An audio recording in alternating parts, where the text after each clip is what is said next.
Det er midnat. Det er det laveste, solen den står på himlen her lige før starten af juni.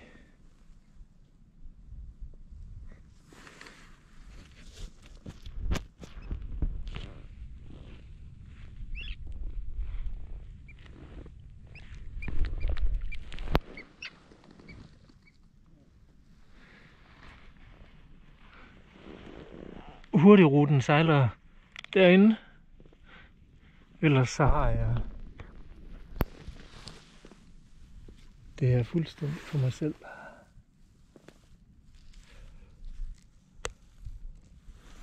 Jeg skal derover rundt den spids der, og jeg kommer